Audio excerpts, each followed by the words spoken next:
வணக்கம், நான் உங்க சுபைதா ஜாக்ஸ் கிச்சன்ல இருந்து. இது உங்களுக்கான சேனல் நமது மொழியில். இன்னைக்கு நம்ம பார்க்க போறது ஒயிட் கிரீமி பாஸ்தா. அதை எப்படி செய்யறதுன்னு முதல்ல போய் பார்த்து வந்துடலாம். ஒயிட் சாஸ் இட்டாலியன் பாஸ்தா செய்வதற்கு தேவையான பொருட்கள். அதுக்கு முன்னாடி என் சேனலை சப்ஸ்கிரைப் பண்ணிக்கோங்க. அதுக்கு பக்கத்தில் இருக்க சின்ன பெல் பட்டனையும் மறக்காமல் கிளிக் பண்ணிக்கோங்க.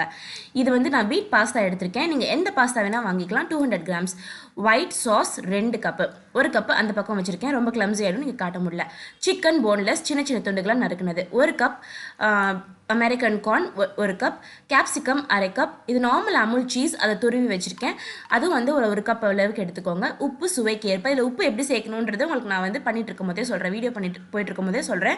Pepper 2 spoon, oregano, chilli flakes. இது ரெண்டும் உங்களுக்கு கடைகளில் கிடைக்குது. சப்போஸ் உங்களுக்கு கிடைக்கலன்னா ஆன்லைனில் வாங்குறதுக்கான லிங்க் டிஸ்கிரிப்ஷன் பாக்ஸில் கொடுக்குறேன், அதை கிளிக் பண்ணி நீங்கள் வாங்கிக்கலாம். பூண்டு ஒரு பூண்டு நல்லா சின்னதாக பொடிசாக நறுக்கி வச்சுருக்கேன். அதே மாதிரி 3 ஸ்பூன் அளவுக்கு பட்டர் எடுத்து வச்சுருக்கேன். இந்த ஒயிட் சாஸ் எப்படி பண்ணுறது அப்படின்ற வீடியோ வந்து ஆல்ரெடி என் சேனலில் இருக்குது. இந்த வீடியோ கடைசியில் அதோட லிங்க் கொடுக்குறேன், அதை நீங்கள் கிளிக் பண்ணி எப்படி பண்ணுறதுன்னு பார்த்துக்கோங்க. 1 ஸ்பூன் அளவுக்கு லெமன் ஜூஸ். இப்போ ஃபஸ்ட்டு நம்ம வந்து பாஸ்தாவை வேக வச்சுக்கலாம்.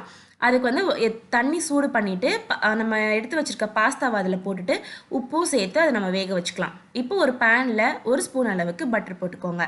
பட்டர் சேர்த்துட்டு இப்போ இதில் நம்ம பொடுசாக நறுக்கி வச்சுருக்கோம் இல்லையா பூண்டு, அதை நம்ம சேர்த்துக்கலாம். இட்டாலியன் அப்படின்னு பார்த்தீங்கனாலே பூண்டு கண்டிப்பாக இருக்கும். பூண்டு, ஒரேகானோ, அப்புறம் பூண்டு, ஒரேகானோ, சில்லி ஃப்ளேக்ஸ், இது 3மே காமனான ஒரு விஷயம் இட்டாலியன் ஃபுட்ஸில். ஸோ நம்ம ஃபஸ்ட்டு பூண்டு போட்டு லைட்டாக வதங்கினதும் இப்போ இதில் கேப்சிகம், கார்ன், இது ரெண்டையும் சேர்த்து ஃபுல் ஃப்ளேம்லேயே வச்சு 1 நிமிஷத்துக்கு நம்ம அதை வதக்கி எடுத்துக்கலாம். ரொம்ப குக் ஆகணும்னு தேவையில்லைங்க. ஏன்னா இது வந்து ரொம்ப குக் ஆகிடுச்சுன்னா சாகி, அதாவது சாஃப்ட் ஆகிடும். அந்த மாதிரி இருந்தால் நல்லா இருக்காது. இப்போ 1 நிமிஷம் வதக்கிட்டு இதை நம்ம வந்து ஒரு கிணத்துல தனியாக எடுத்து வச்சுக்கலாம், பாத்திரத்தில். இப்போ அதே பேனில் இன்னொரு 1 ஸ்பூன் பட்டர் போட்டுக்கிறேன். எதுக்கு நிறைய பேன் யூஸ் பண்ணணும்? முடிஞ்ச அளவுக்கு நம்ம வந்து பாத்திரங்களை கம்மியாக யூஸ் பண்ணிட்டா தான் நம்மளுக்கு நல்லது. ஸோ அதனால் அதே பேனில் 1 ஸ்பூன் பட்டர் போட்டுட்டு நம்ம பொடிசை சின்னதாக நறுக்கி வச்சுருக்க போன்லெஸ் சிக்கன் இருக்கு இல்லையா, அதையும் அதில் சேர்த்துட்டு நல்லா வதக்கிக்கலாம். அது பாருங்கள், போன்லெஸ் சிக்கன் வந்து தண்ணி விட ஆரம்பிச்சிருச்சு. இப்போ இந்த ஸ்டேஜில் நீங்கள் அதில் வந்து உப்பு, சில்லி ஃப்ளேக்ஸ், பெப்பர் பொடி, இது எல்லாத்தையும் சேர்த்துட்டு கொஞ்சம் நல்லா வதக்கிக்கோங்க. மீடியம் ஃப்ளேமில் வச்சு வதக்கிக்கோங்க. ஏன்னா சிக்கன் வேகணும் இல்லையா. இது சின்ன சின்ன பீசஸாக நறுக்கி இருக்கனால சீக்கிரமாகவே வெந்துடும், ரொம்ப டைம் எடுக்காது. கிட்டத்தட்ட ஒரு 4 to 5 மினிட்ஸ்க்குள்ளேயே வெந்துடும். இப்போ இதில் 1 ஸ்பூன் அளவுக்கு லெமன் ஜூஸ் சேர்த்துக்கலாம். ஏன்னா சிக்கன் ரொம்ப பிளாண்டாக இருந்தால் நல்லா இருக்காது. வெஜிடேரியன் இந்த சிக்கன் அப்படியே ஸ்கிப் பண்ணிட்டு நீங்கள் வெறும் கேப்சிகம், கார்ன் வச்சுட்டு நீங்கள் பண்ணலாம். இப்போது பாஸ்தா நல்லா வெந்துருச்சு. பாஸ்தா எப்பயுமே வந்து பார்த்திங்கன்னா 95% குக் ஆகிருக்கணும். ரொம்ப குழச்சிட்டிங்க அப்படின்னா நல்லா இருக்காது, உதிரியாக இருக்காது. ஸோ இங்கே பாருங்கள், இது எவ்வளோ நல்லா ஒன்றுக்கு மேலே ஒன்று விழுகுது, ஒன்றுக்குள்ள ஒன்று ஒட்டலை, நல்லா விழுகுது. இப்போ இதை வந்து நம்ம நிறுத்திட்டு இமீடியட்டாக பச்சை தண்ணி ஊற்றிடணும் இதில். அப்போ தான் இதோட குக்கிங் ப்ராசஸ் ஸ்டாப் ஆகிட்டு நல்லா உங்களுக்கு எப்போயுமே உதிரியாகவே இருக்கும். ஒரு மணி நேரம் வச்சு சாப்பிட்டா கூட கொஞ்சம் நல்லா இருக்கும்.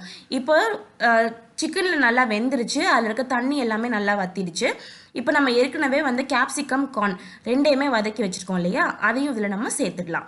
இப்போ சேர்த்துட்டு இப்போ இதில் வந்து நான் வந்து ஒயிட் சாஸ் ஊற்றிக்கிறேன். நான் இதில் 2 கப் ஒயிட் சாஸ் ஊற்றிருக்கேன். நான் உங்களுக்கு காட்டினது அங்கே 1 தான் காட்டினேன். ஏன்னா அங்கே வந்து வைக்க இடம் இல்லாதனால 1 தான் காட்டினேன். 2 கப் ஒயிட் சாஸ் ஊற்றிருக்கேன் நான் இதில். இப்போ இதை நல்லா கிளறி எடுத்துக்கோங்க. தேவைப்பட்டால் கொஞ்சமாக தண்ணி சேர்த்துக்கலாம். நம்ம ரொம்ப திக்காக இருக்குது அப்படின்னா நீங்கள் வந்து இதில் தண்ணி சேர்த்துக்கலாம். இந்த ஒயிட் சாஸை வந்து நீங்கள் நாளே பண்ணி ஃப்ரிட்ஜில் வச்சிட்டிங்க அப்படின்னா கூட நீங்கள் வந்து இதை இமீடியட்டாக நீங்கள் பண்ணிக்கலாம். இல்லை உங்களுக்கு இப்போ நீங்கள் நைட்டுக்கு பண்ணுறீங்க, இல்லை ஈவினிங் பண்ணுறீங்க அப்படின்னா குழந்தைங்க தூங்கும்போதோ ஸ்கூலுக்கு போயிருக்கும் போதோ உங்களுக்கு எப்போ டைம் கிடைக்குதோ அப்போ நீங்கள் இதை பண்ணி செஞ்சு வச்சுக்கிட்டீங்க அப்படின்னா இது நீங்கள் சீக்கிரமாக செஞ்சு கொடுத்துடலாம் குழந்தைங்களுக்கு. இப்போ இது நல்லா கொதி வந்துட்டு இருக்கும்போது நம்ம துருவி வச்சிருக்க சீஸ் இருக்கு இல்லையா, அதையும் இதில் நம்ம சேர்த்துக்கலாம். துருவி வச்சிருக்க சீஸையும் இதில் சேர்த்துட்டு 1 நிமிஷத்துக்கு இதை நல்லா குக் பண்ணிக்கலாம். இப்போ நம்ம வந்து வேக வச்சு எடுத்து வச்சிருக்க பாஸ்தா இருக்கு இல்லையா, அதையும் இதில் சேர்த்துடலாம். சேர்த்துட்டு நல்லா கலந்து விட்டுக்கோங்க. அதையும் இப்போ இதை நல்லா கலந்து விட்டுட்டு இப்போ இதில் நான் வந்து பால் சேர்த்துருக்கேங்க. பால் சேர்த்தது வந்து ரெக்கார்ட் ஆகலை. 1 கப், அதாவது ஒரு சின்ன 100 ml பால், அந்த அளவுக்கு நான் பால் சேர்த்துருக்கேன். சேர்த்துட்டு இப்போ அதை நல்லா கிளறிட்டு ஒரு 2 மினிட்ஸ்க்கு நல்லா குக் ஆகட்டும். இப்போ இதில் நம்ம எடுத்து வச்சுருக்க ஒரேகானோ, சில்லி ஃப்ளேக்ஸ், பெப்பர் பொடி இது எல்லாத்தையுமே தூவி விடலாம். பெப்பரும் சில்லி ஃப்ளேக்ஸ் தான் இதுக்கு காரமே. இப்போ இதில் நீங்கள் பார்த்தீங்கன்னா உப்பு வந்து மொத்தமாக சேர்த்துடக்கூடாது. ஏன்னா நம்ம பாஸ்தா வேகும் போதும் உப்பு சேர்த்துருக்கோம், அதே மாதிரி சிக்கன்லேயும் கொஞ்சம் உப்பு சேர்த்துருக்கோம். அதனால கொஞ்சம் கொஞ்சமாக தான் உப்பு சேர்க்கணும். சீஸ்லேயும் உப்பு இருக்கும், அதனால் நீங்கள் டேஸ்ட் பண்ணி பார்த்துட்டு கொஞ்சம் கொஞ்சமாக உப்பு சேர்த்துக்கோங்க. மொத்தமாக சேர்த்துட்டிங்கன்னா உப்பு திரும்ப வெளில எடுக்க முடியாது. கொஞ்சமாக அதில் பட்டரும் போட்டுட்டு நல்லா கிளறி விட்டுக்கலாம். ஒரு 2 மினிட்ஸ்க்கு அது நல்லா பாயில் ஆகட்டும். இது பார்க்கவே ரொம்ப கலர்ஃபுல்லாகவும் செம்ம எம்மையாக இருக்குங்க. இந்த பிராண்டடில் ரெடிமேட் பாஸ்தாஸ்லாம் உங்களுக்கு கிடைக்குது, அதெல்லாம் நீங்கள் சாப்பிட்றதுக்கு அதில் என்ன கெமிக்கல் ஆட் பண்ணியிருப்பாங்கன்னே நம்மளுக்கு தெரியாது. இது மாதிரி ட்ரை பண்ணி குழந்தைங்களுக்கு கொடுங்க, ரொம்ப நல்லா சாப்பிடுவாங்க. இதை கண்டிப்பாக ட்ரை பண்ணி பார்த்துட்டு எப்படி வந்திருக்குன்னு எனக்கு சொல்லுங்கள். ஒயிட் கிரீமி பாஸ்தா எப்படி செய்யுதுன்னு பார்த்துட்டு இல்லையா?